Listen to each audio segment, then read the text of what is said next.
अस्सलाम वालेकुम स्टूडेंट्स। जी बेटा, कल हमने आर सी सीरीज सर्किट पढ़ा था। That is very much important long question.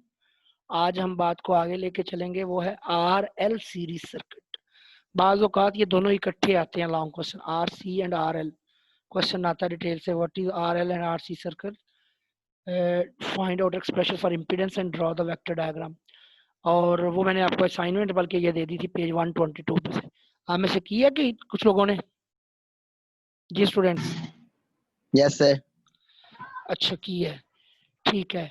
तो अब ज़रा मैं इसको रिवाइज भी कर देता हूँ कि सारा का सब लोगों का कंप्लीट हो जाए। ज़रा देखें ज़रा आर एल सीरीज सर्किट में क्या करना है बेटा। एक रेजिस्टर होगा और एक इंडक्टर होगा, वो दोनों लगाए हैं सीरीज में और साथ एसी सोर्स लगाया हुआ है। ठीक है सर, तो इसे ही आर एल सीरीज सर्किट कहते हैं। अब हमने इनकी वेक्टर डायग्राम ड्रॉ करनी है। अगर मैं पूछूं कि बताओ रेजिस्टर के क्रॉस वोल्टेज कितने ड्रॉप हुए, इंडक्टर के क्रॉस फर्ज करो ये 5 है, ये 5, तो ऐड कर दोगे सिंपली?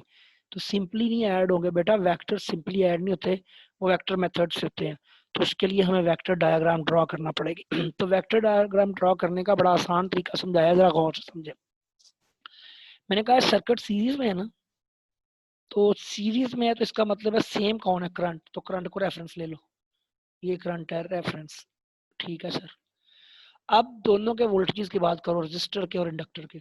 तो रेजिस्टर के वोल्टेजेस जो है वो करंट के साथ लीड करते हैं कि लैग करते हैं कि इन फेज होते हैं? बोले, बोल के बताएं। इन फेज। इन फेज। ये वी आर आ गया आके। अब आगे चलते हैं। अब है इंडक्टर के वोल्टेज। तो इंडक्टर में अब आराम से सोचे, पुरानी बात आपने पढ़ा था, कैपेसिटर में करंट लीड करता है, तो इंडक्टर में कौन लीड करता है? वोल्टेज। तो अब इंडक्टर के वोल्टेज करंट को लीड करेंगे। करंट ये है तो इंडक्टर के वोल्टेज ये होंगे, लीड करेंगे, वीएल। अब इन दोनों को ऐड करना है, तो इनकी टेल्स मिल रही थी, टेल्स। तो टेल्स नहीं होनी चाहिए। अब आप इसके टेल को उसके हेड से ज्वाइन करो, यहाँ से कॉपी करो, यहाँ पेस्ट करो। ठीक है। और अब पहले की टेल को आखिरी के हेड से मिलाओ, ये वी आ गया, ये थीटा आ गया। ये हमारे पास बेटा डायग्राम बन गई है, vector diagram. It is to much important. अब हम अगर रिजल्टेंट वोल्टेजेस निकालना चाहें, अब हम इम्पीडेंस फाइंड करते हैं ना, तो रिजल्टेंट वोल्टेज क्या बनेंगे? V square is equal to V R square plus V L square, Pythagorean theorem से। V R square plus V L square, ये आ गया V square, V R square plus V L square. V R की value लगाएं बेटा, I R square plus I X L square. ठीक है sir, square root आ गया। बेटा यहाँ तक कोई कंफ्यूजन है इस पेज पे? जी बोलें। No sir. ठीक हो गया, आगे बढ़ते हैं।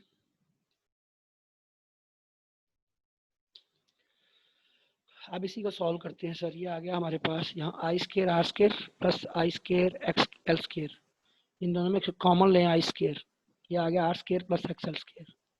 आई स्केयर स्केयर रूट से बाहर आएगा तो आई बन चुका होगा, उसको इस पर डिवाइड करें, ये आ गया वी ओवर आई। ये नेट वोल्टेज है, नेट करंट है पूरे सर्किट की, तो इसे क्या कहेंगे आप? Impedance. R square plus X L square, ये important formula, it is too much important formula. बहुत सारे न्यूमेरिकल्स में, एमसीक्यूज में इस फार्मूला की हमें ज़रूरत पड़ती है, R square plus X L square. वही चल रहा है कैपेसिटर के केस में। यहाँ क्या आ गया था? एक्स सी आ गया था, अब यहाँ एक्स एल आ गया है। ठीक है सर। अब आपको पढ़ा था आपने, इंडक्टिव रिएक्टेंस जो है ओमेगा एल के बराबर है। ओमेगा को 2 पाई एफ भी लिख सकते हैं। तो इसको ओपन करेंगे तो 4 pi square F square L square square root आ जाएगा। ठीक है sir. I think you got it students. I think everything is clear in your mind. Beta, any question from your side? Students, okay बेटा? Yes sir. अच्छा, अब आप आराम से इम्पीडेंस डायग्राम ड्रॉ करना शुरू करें, सीखें।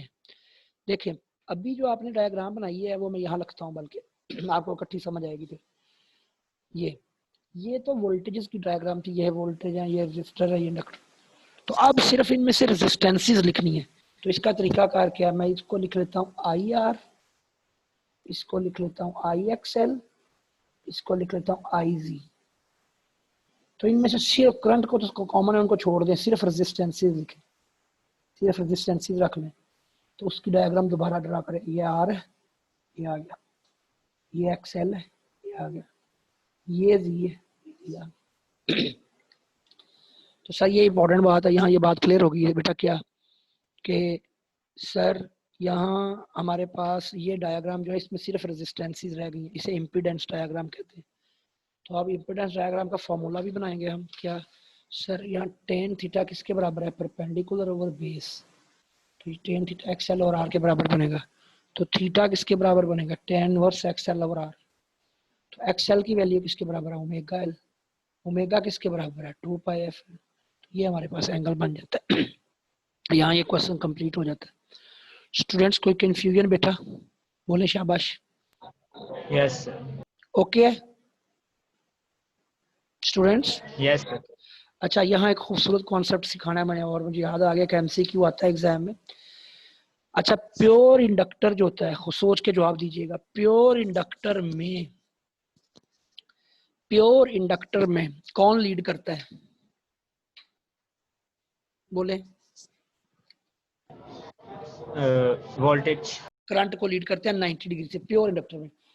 अब ये जो आरएल सर्किट है इसमें भी इंडक्टर ही लीड करेगा। इंडक्टर में इस आरएल, या क्योंकि इंडक्टर का जिक्र है, लीड वोल्टेज नहीं करना है करंट को, लेकिन अब 90 से नहीं बल्कि थीटा से।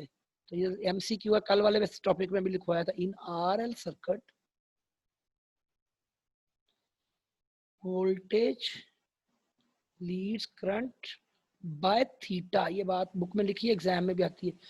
थीटा क्यों लिखा है बेटा, अगर प्योर इंडक्टर होता तो वहां तो 90 से लीड करता ना। तो यहाँ सप्लाई के वोल्टेज कितने से लीड कर रहे हैं, जो हमारे पास करंट को बेटा, वो थीटा से लीड कर रहे हैं। हाँ जी ओके अब्दुल्ला, समझ आ गई है बात की। Yes sir.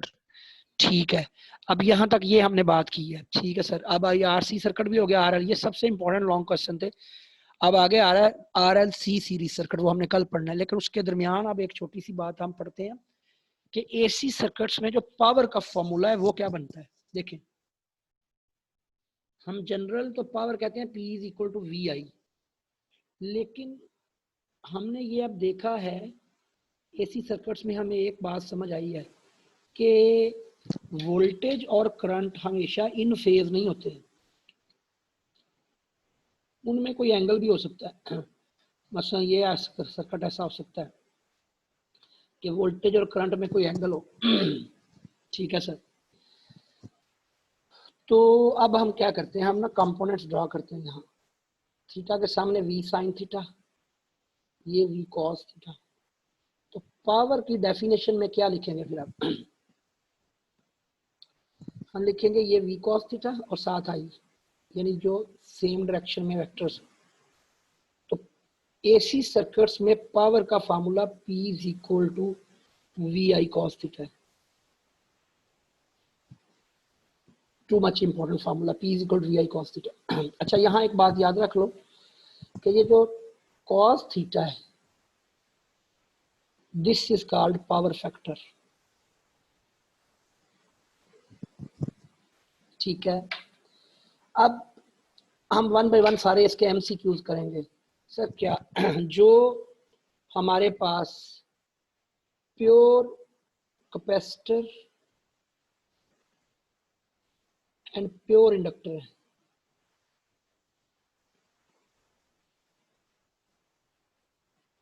उनमें वोल्टेज और करंट में एंगल होता है 90। तो उन दोनों में पावर डेसिपेशन 0 होगी।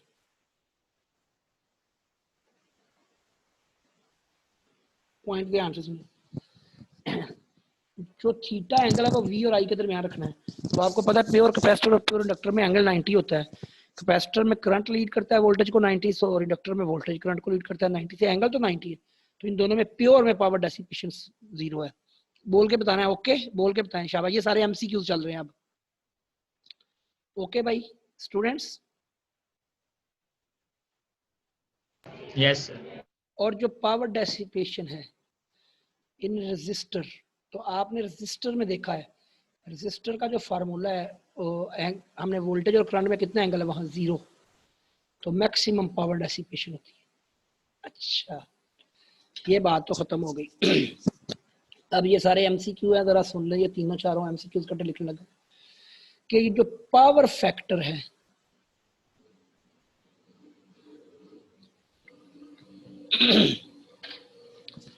अगर अच्छा चलो प्योर कैपेसिटर, चलो रेजिस्टर का लिख लेते हैं। रेजिस्टर का पावर फैक्टर बड़ा मशहूर एमसीक्यू है। रेजिस्टर में वोल्टेज और करंट में क्या एंगल है, बोल के बताएं शाबाश। क्या है बेटा, थीटा 0 है ना, बोले बेटा। पावर फैक्टर क्या होगा इसका, रेजिस्टर का पावर फैक्टर cos 0 पुट करो तो cos 0 क्या है, बोल के बताना है आप लोगों ने। 0 cos 0 1 होता है, 1। वन।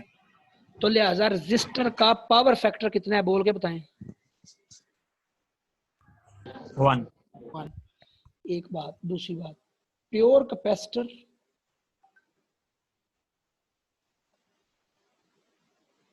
एंड प्योर इंडक्टर, इनमें दोनों में आपको पता थीटा 90 बनता है, तो cos 90 कितना होगा, बोले 0। तो इन दोनों का पावर फैक्टर कितना है, बोल के बताना है। जी बोलिए। 0 पावर फैक्टर, ये एमसीक्यू सारे चल रहे हैं। एक और सुन लें, ये बुक में नहीं है लेकिन इंपॉर्टेंट है, कि अगर आरसी सर्किट का एंड आरएल सर्किट का पावर फैक्टर, ये ऊपर पावर फैक्टर की हेडिंग है मेन, आरसी और आरएल का पावर फैक्टर पूछा जाए तो दैट इज लेस देन 1। आपने याद रखना, मैक्सिमम पावर फैक्टर 1 होता है।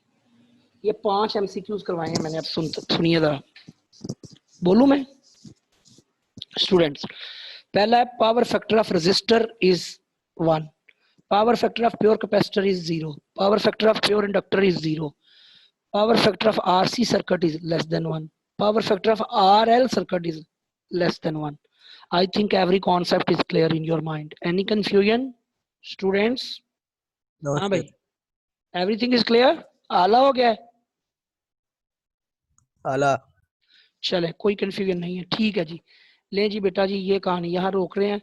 कल हम इस चैप्टर के बड़े मेन टॉपिक पे जाएंगे और that is RLC series circuit. यही इस चैप्टर का मेन लॉन्ग क्वेश्चन है जो वाइंड अप होने को है। कल इंशाल्लाह बात करते हैं बेटा। ओके जी, अल्लाह हाफिज। कोई सवाल है तो पूछ लें। ओके है बेटा? Yes. ओके चलें, ठीक। ओके बेटा, अल्लाह हाफिज। ओके, अल्लाह हाफिज।